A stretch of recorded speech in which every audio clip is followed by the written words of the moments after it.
When you see that trading is done not by consent, but by compulsion, when you see that in order to produce, you need to obtain permission from men who produce nothing, when you see money flowing to those who deal, not in goods, but in favors, when you see that men get richer by graft and pull than by work, and your laws don't protect you against them, but protect them against you, when you see corruption being rewarded and honesty becoming a self-sacrifice, you may know that your society is doomed.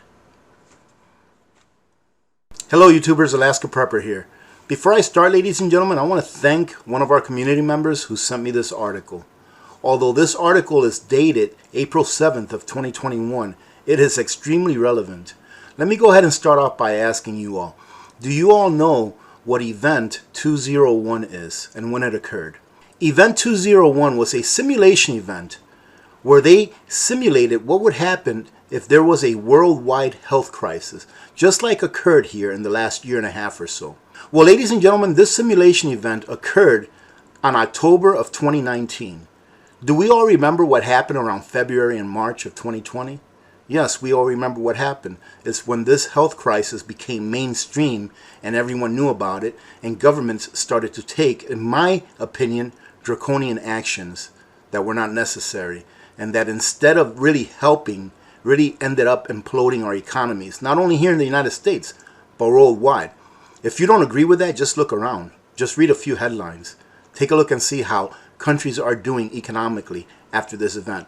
Take a look and see how many people are on the threshold of being kicked out of their homes, either their rentals or their actual homes, because they are not able to pay their rent or their mortgages. Take a look and see how many people lost their jobs. And now take a look and see how many people are needed in workplaces but refuse to work because the government is doling out free cash that is not free at all. It comes out of all of our pockets, and it will definitely come out of the pockets of those that come in the next generations.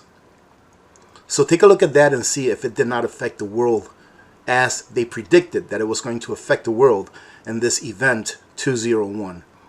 Like I said, it occurred in 2019, October, and look at what happened just a few short months later. Now, as this article states, Cyberattack simulation prepping us for a cyber health crisis. Forgive me if I have to use different words in order to get around the algorithm, but this is the game that we have to play in order to be able to get our message out to as many people as possible. As you've known in the last several months, just here in the US, there has been a lot of cyber attacks. We have the pipeline that went down. We have that meat company that went down, right? We have the cyber attack that occurred in Puerto Rico that took out their entire grid pretty much. We have a cyber attack that occurred, I forgot what state it was in, but that they tried to poison their water. And now I just read that there was a cyber attack in California where they tried to do the same thing with their water supply to poison it. So should we be a little curious? And should we really look into something like this that they're forecasting? Because things went really well for them in predicting what was going to happen in 2020 when they were doing their simulation in 2019. Maybe we should pay attention at what other simulations they are preparing to do. That way we can maybe better prepare for what it is that may be coming down the line. That's what we do, ladies and gentlemen. Preppers take a look at what may be coming in the future, and they prepare for those things. So let's go ahead and read on here. It says, many people are aware of the simulation called Event 201 that preceded the worldwide health crisis.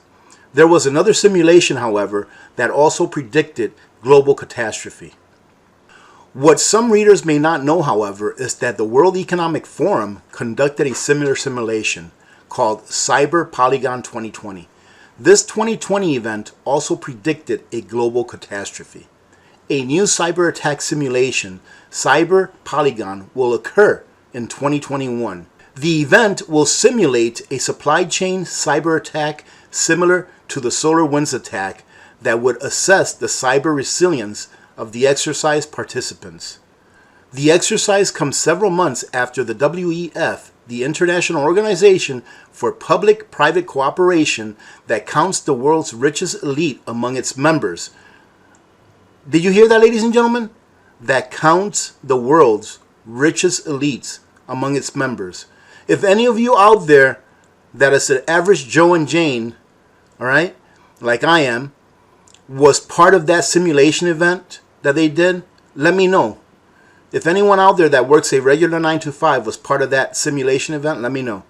Because here it's saying that it was conducted with the world's richest elite among its members. Formally announces movement for a great reset, which would involve the coordinated transition to a fourth industrial revolution, global economy in which human workers become increasingly irrelevant. This revolution, including its biggest proponent, WEF founder Mr. Schwab, has previously presented a major problem for WEF members and member organizations in terms of what will happen to the masses of people left unemployed by the increasing automation and digitalization in the workplace. Ladies and gentlemen, you know what I have to say about that? Back in the early 1900s, when the automobile first came out, what was the main mode of transportation? It was horses and buggies. Right? So those people that drove horses and buggies for a living, for whatever purpose, whether it was to transport goods, transport people, whatever, once the automobile came out, they all found themselves out of business. But there was a transition period in which they were able to regain employment in a different part of the economy, since the new part of the economy didn't include horse and buggies anymore. I personally believe that even with technology, eventually people will end up finding a reason to exist. They will be able to participate and contribute to society and not only have to be given a paycheck by government every month. Because what does that do, ladies and gentlemen? When you get a paycheck by government every month and you are dependent on that and only that, you become more subservient to that entity which provides you your food. New ecosystems that are digitally based and either partnered with or run by central banks are a key part of the WEF's Great Reset, and such systems would be part of the answer to controlling the masses of recently unemployed. As others have noted, these digital monopolies, not just financial services, would allow those who control them to turn off a person's money and access to services if that individual does not comply with certain laws, mandates, and regulations. And this is occurring right now, ladies and gentlemen, in China. In China, they have a social credit program where if you do not behave in a manner that is conducive to those people that are making the rules, guess what? You can be demonetized. Your life can be demonetized with the press of one key on the computer. So what does this sound like, ladies and gentlemen? So far to me, this sounds like that they are going towards a system that will be able to control us, all right? Us, the laymen, us, the workers, all right? That will be able to control us fully just by them sitting behind a desk and a computer and doing whatever they want to manage our lives. How do the event coordinators describe CyberPolygon? The newly updated event website ominously warns, as the world is more interconnected and global digitalization accelerates, a single vulnerable link is enough to bring down the entire system. Just like the domino effect. A secure approach to digital development today will determine the future of humanity for decades to come. I agree with that, ladies and gentlemen. The thing I don't agree with is why is it that only these elitists are able to control these systems? This year's discussions during the live stream conference will center on secure development of ecosystems, with global digitalization further accelerating and people, companies, and countries becoming even more interconnected. Security of every single element of a supply chain is key to ensuring the sustainability of the whole system. Pretty much, they want to control everything that you consume. I was listening to a video that David Dubine over at Adapt 2030 made, I think probably about a year ago or so, and I didn't understand what he was talking about. But he was talking about that in the future, that every little grain that gets shipped from anywhere will be tracked, every individual grain. And I believe that for his example, he used wheat berries, right? What we use to make flour. He said that one day, every wheat berry in a shipment will be able to get tracked from the farm all the way to the plate. Every individual wheat berry. Now imagine how much work it must take to do that. No, ladies and gentlemen, it's easy. I received an article from one of you all here a while back, and I really didn't know what to do with it as far as doing a video with it, where it says that someone has invented some kind of a gas or a dust that is not harmful to biologicals, i.e. that we can consume it and it'll pass right through us. So this dust is going to be used at shipping ports, where when the grain is loaded onto a ship, that dust is going to go ahead and stick to each individual grain, and they're going to be able to track every individual grain, just like David Dubine said. At the time when he was talking about it, I couldn't fathom how they could do it, but now it's becoming reality. They're going to be able to track everything that we consume. If we go to a digital currency, they'll be able to tell us what we can and can't consume, what we can and can't buy. If you're a bad person because you're talking bad about these systems they're creating, they just may demonetize your life. Crises seem to conveniently arise when the people in power want change. Never let a crisis go to waste. All this ties right into universal basic income, the very popular UBI introduced with even more vigor after this health crisis, has popularized consistent stimulus payments to survive the crisis. The idea of the UBI has been thrown around as a solution to poverty for some time.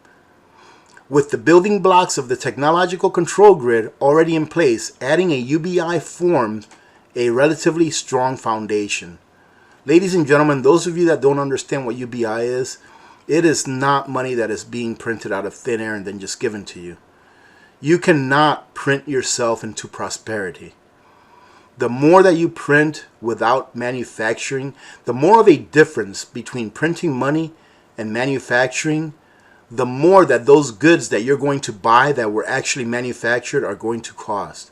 So eventually, they're going to have to give you more and more and more money in order for you to just be able to buy the same things that you were able to buy in the years past. UBI will not work. It may work for a very short period of time, but once there's so much money in the system that it outpaces the supply of things, you're not even going to be able to buy anything with that UBI that you're getting. And therefore comes the control.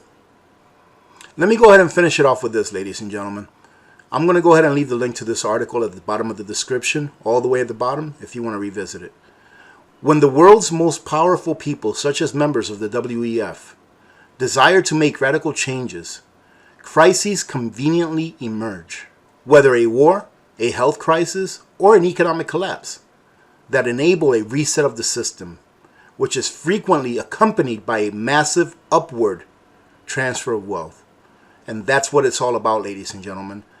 This is all going to be a massive upward transfer of wealth, meaning that the power is going to go from the people to the few that sit at the top. I've been touting this for years now, that we are going to have the biggest transfer of wealth in the history of mankind. When they finally come up with their crisis and then their solution, we are going to have the biggest transfer of wealth in the history of mankind. So when this gentleman, Mr. Schwab, says that by the year 2030, you will own nothing and be happy, he means it. He's not kidding. He believes it. But if you are going to own nothing, then who will own everything? In my opinion, ladies and gentlemen, their plan is to own everything and to have you be the renters. Because as long as you have to rent, you have to work and you have to comply. So prepare yourselves. Plain and simple. Put yourselves in a position where if these infrastructures that they want to control go down, for a certain period of time, that you have already set a backup for that infrastructure that you rely on. It's very simple, ladies and gentlemen. It just takes time for you to do it. You have to take the time to do it and be serious about it. A lot of people are going to be hurt when this massive transfer of wealth, when this upper massive transfer of wealth occurs. A lot of people are going to be hurt. You think there's a lot of homeless people now? Just wait. There's going to be more. So prepare now while you still have the chance. Having said that, thank you very much for joining in. I hope this wasn't very gloomy and doomy for you, but this is what's going on, ladies and gentlemen, and we have to take a look at what can occur in the future so that we can prepare today for what may happen tomorrow, in hopes that it never does happen. So those things that you do get, those things that you do prep, make sure you rotate them. No loss. Just make sure you rotate them. Don't let them sit there for 20 years unless they were specifically designed and packaged for long-term storage. Just rotate them, but have more than what you need. That way you can feel comfortable and be at ease that your family will have those things that they need in times of crises. And as you heard me read here, what do the elite love most? They love crises. Why? Because they never, ladies and gentlemen, they never let a good crisis go to waste. Never. Having said that, thank you very much for joining in. Remember to be good to each other. When good people do good things happen. Remember to reach one, teach one, and repeat. If we all did this, the world would be a better place, and you know that it will be a better place. Many blessings to every one of you and your families. I'm Alaska Prepper. I'm out.